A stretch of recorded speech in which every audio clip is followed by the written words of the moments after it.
राखी जी आपसे जो मेरा सवाल है वो थोड़ा हटके है। वो ये है कि ममता की हार की भविष्यवाणी तो आपने की थी, लेकिन कई ऐसे एस्ट्रोलॉजर हैं जिनके पास 15 साल का एक्सपीरियंस, 20 साल का एक्सपीरियंस, इवन लोग ये दावा करते हैं वो एस्ट्रोलॉजर की 3 युगों का एक्सपीरियंस है। उनकी जो भविष्यवाणियां हैं वो गलत साबित हुई क्योंकि उन्होंने ममता की जीत का दावा किया था।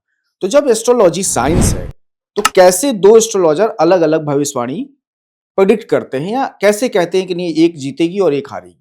देखिए सर, आपका सवाल तो बहुत ही खूबसूरत है और इसका जवाब भी इससे खूबसूरत दूंगी आपको। मेरे पूरे खानदान में मेरे सिवा कोई ज्योतिष नहीं था, ना है, और अच्छा। अब हो सकता है मेरा बेटा, क्योंकि मैं उसे सिखा रही हूँ। तो मैं ये तो कहूँगी नहीं मेरी 7 पीढ़ियों को ज्योतिष आती थी, नहीं किसी को भी इंटरेस्ट नहीं था, बस मुझे इंटरेस्ट था क्योंकि मुझे ईश्वर में इंटरेस्ट था। और ज्योतिष विषय पढ़ाई का नहीं है सर। कबीर के पास कोई डिग्री नहीं थी, सॉरी मोदी जी के पास भी कोई डिग्री नहीं है, और आप मेरे साथ जो पॉडकास्ट कर रहे हैं आपके पास भी इस पॉडकास्ट को करने की तो एटलीस्ट कोई डिग्री नहीं है। हाँ। ठीक है ना?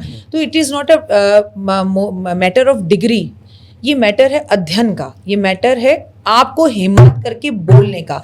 एस्ट्रोलॉजर्स क्या बोलते हैं? ऐसा हो सकता है, मैं बोलती हूँ ऐसा ही होगा।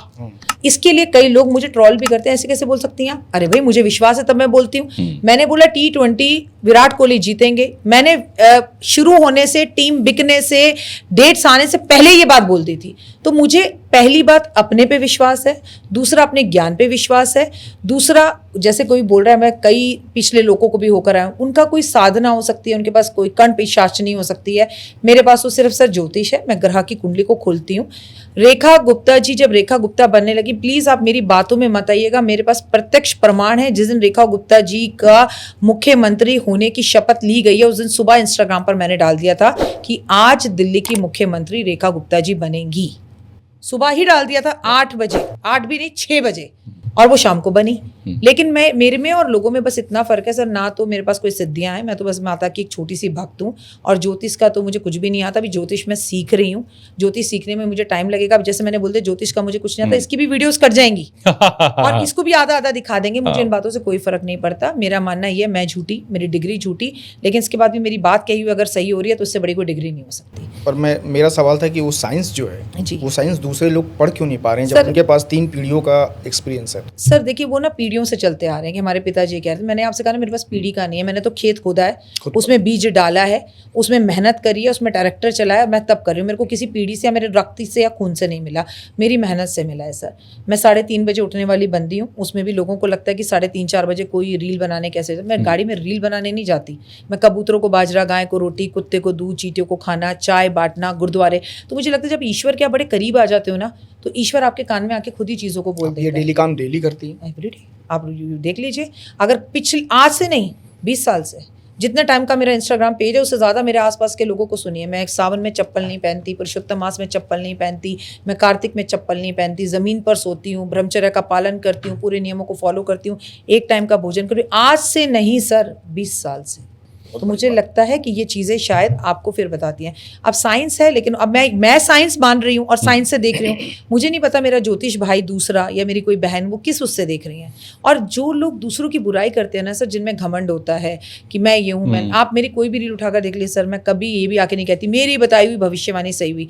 मैंने जहाँ किया वो पॉडकास्ट चुपचाप डाल देते, लोग कुछ भी करते हैं। जिसमें मैं हो गया ना सर, उसमें कभी ज्ञान नहीं हो सकता। लेकिन राकेश, सवाल अभिषेक का इसलिए था क्योंकि आप ज्योतिष के पास पर्सनल उस पर जाइए ना कंसल्टेशन, तो ये भी हो सकता है, ये भी हो सकता है, ऐसा भी हो सकता है, ये भी हो सकता है, मतलब दोनों तरह की बातें करते हैं लोग। तो स्ट्रेट फॉरवर्ड कोई चीज कह देना कि ये होगा, मुझे लगता है ये बहुत चैलेंजिंग काम होता है। सर गालियां भी बड़ी पड़ती हैं इसके लिए।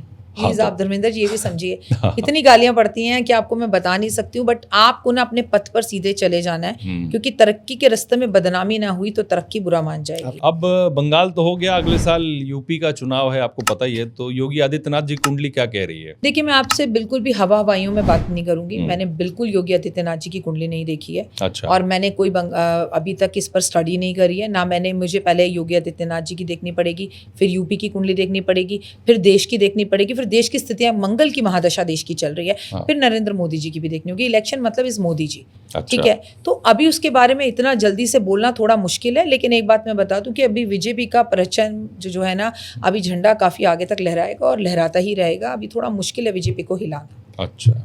बंगाल के बाद बिहार पे भी चर्चा कर लेते हैं राखी जी। बिहार में नीतीश के नाम पे वोट मिला, लेकिन अब वहां सीएम सम्राट चौधरी हैं। तो कई बिहारी ये मानते हैं कि थोपे हुए सीएम। तो अब आप बिहार के भविष्य को लेके क्या आकलन करती हैं? देखिए, बिहार के भविष्य के बारे में मैं बोलूँ तो अभी थोपा हुआ है। इससे पहले जो मिला था वो कौन सा, मैं तो नहीं मानती कि नीतीश जी ने कोई बिहार की 15-20 साल में डेवलपमेंट की है, जबकि बिहार के लोग आकर दिल्ली की डेवलपमेंट कर रहे हैं, बिल्कुल। पूरे दुनिया की कर रहे हैं, विदेशों में कर रहे हैं। एक बिहारी 100 पर भारी। सोचिए अगर बिहार के लोग बाहर आ जाते हैं, और कहाँ मीडिया को बिहार के लोगों ने पहुंचा दिया, तो बिहार के लोग अगर बिहार में ही रहें तो और अगर डेवलप करें तो कितना हो।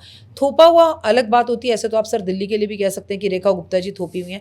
जो स्थितियां इतने सालों से बिगड़ी हुई हों, उसे सुधरने में थोड़ा सा तो टाइम लगेगा। अब एक ही दिन में तो आके कोई मुख्यमंत्री कोई चीज सही कर नहीं देगा, लेकिन बिहार का भविष्य उज्जवल है, लेकिन मुख्यमंत्री का भविष्य उज्जवल नहीं है। अच्छा, ये कह रही हैं खींच ताच कर 5 साल निकाल लें तो वो बहुत बड़ी बात है, क्योंकि बीजेपी की एक आदत है, वो उनके मुख्यमंत्री काम करें ना करें, वो फिर बैठे रहते हैं, बाकी काम बीजेपी खुद ही कर लेती है। वो जल्दी जल्दी मुख्यमंत्रियों को बदलने में बिलीव नहीं करते, और आपने देखा भी ऐसा होता नहीं है नॉर्मली। लेकिन भविष्य मुख्यमंत्री का बहुत अच्छा नहीं है। मतलब सम्राट चौधरी 5 साल रहेंगे ना? नहीं, देखिए वो बीजेपी की वजह से तो 5 साल रह सकते हैं, उनकी कुंडली में 5 साल बिहार का शासन करने के योग नहीं है, ना उनमें वो कॉन्फिडेंस है, ना उनमें वो बात है। लेकिन वो बैठे रहे एक स्टैम्प की तरह, जब जैसा कभी आप कांग्रेस के लिए कहते थे कि जो हमारे जो भी डिसीजन लेती हैं वो सोनिया गांधी जी लेती हैं, और हमारे जो मनमोहन सिंह जी हैं वो चुपचाप बैठे रहते हैं, तो वैसा कुछ कह सकते हैं। लेकिन उनका भविष्य खुद मुख्यमंत्री बनने जैसा है नहीं, और लंबे समय तक टिकने का है भी नहीं। अच्छा, बिहार में आने वाले टाइम में आपको हिंसा भी दिखाई देगी, विरोध भी दिखाई देगा। वो हिंदू मुस्लिम को लेके दिखाई दे, 2 गुटों में दिखाई दे, वो किसी बात को लेके वाद विवाद दिखाई दे, वो किसी कॉलेज या स्कूल को लेके दिखाई दे, या कुछ ऐसे नए कानून बिहार में आए जिसका विरोध जनता सड़क पर उतर कर करे।